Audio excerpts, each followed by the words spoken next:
นี่ลานไผ่เด้อนี่พี่น้องเด้อนี่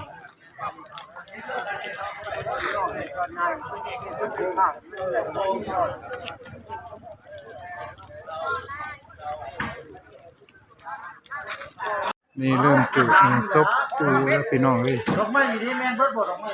ควรกำลังออก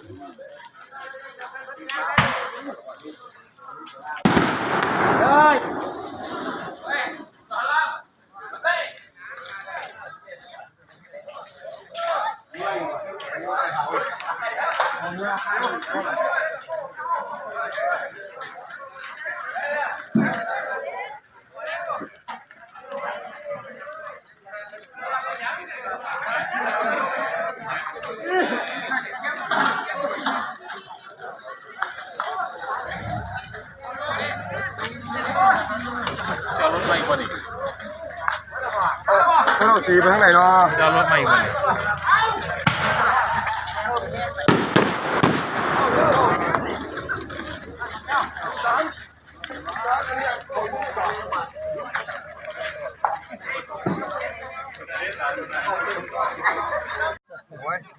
หมออันนี้ผมได้หนังสือได้แล้วประจานสูตรแล้วไม่ห่อยมาไล่หมูเลยเพราะว่าสูตรอาจารย์สูตรมันคือมาปีแล้วคือมาปีแล้วเรามาสอนปีสุดท้ายเพื่อนเจ้าพ่อปัดได้ไปสมัครงานผู้ยุ่นได้ไปสมัครงานวันนี้ถ้าจะได้พูดบอกฮกเอาไปพ้นวันนี้ทั้งโรงงานเขาบอกเป็นซื้อไม่ได้ตู้หลานเด้อพี่น้องเด้อเพราะว่ามันมีบุญเดือนเพราะว่าทั้งตู้ทั้งหลานหลานไผ่กับตู้หน้างานเดียวกันเลยครับพี่น้องก็เจ้ากับไปเขียนชื่อแล้วก็เจ้ากับงานก็ตรงกันห้องเพราะว่ามันเกิดปีเดียวกันแล้วเขาบอกเก่าเลยนะว่าเปลี่ยนไปรอดผมว่าซื้อเขียนชื่อก็ได้เขาบอกว่าเรียนนี่ซบแล้วท่านนะครับได้ร่วมรับประทานอาหารนะครับกับทางเจ้าภาพนะครับก็แล้วพี่น้องเลยมีมาบุญมาจารย์นี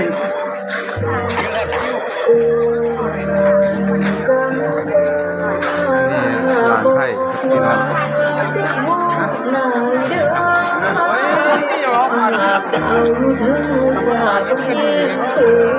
ใส่เนี่ยเป็นตางเดี๋ยวยอมใส่น้ำผ้าขายมาโดนแล้วป่ะฮะจะโดนป่ะนี่สบายดีซบแล้วพี่น้องเลย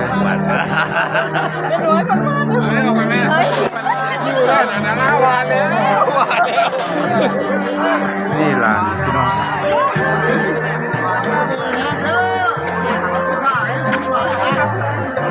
บ้านมาไกลเนี่ย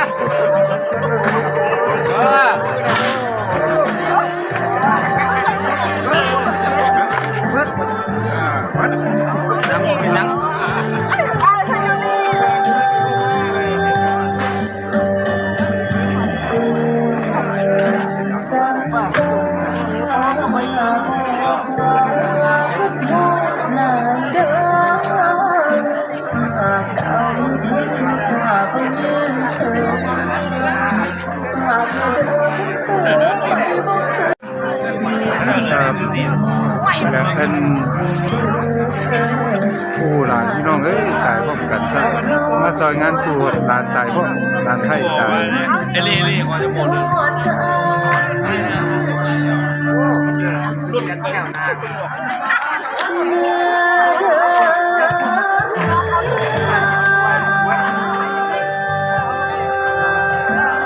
ที่ลงวันที่1ยังวันนี้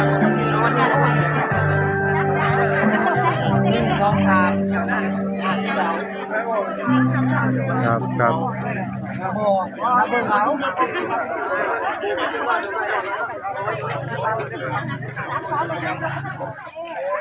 เนี่ยนายกก็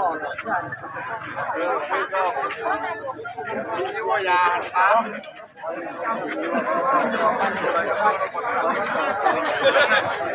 นี่เอาหลานไผ่เผาก่อนพี่น้องผู้เผาน้ำหลัง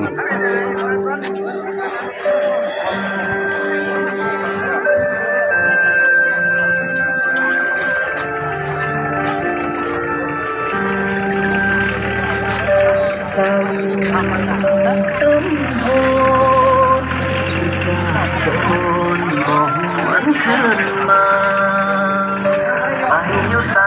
ไปไกลลับฟ้าก็คืนมาบอกลาจันทร์คำ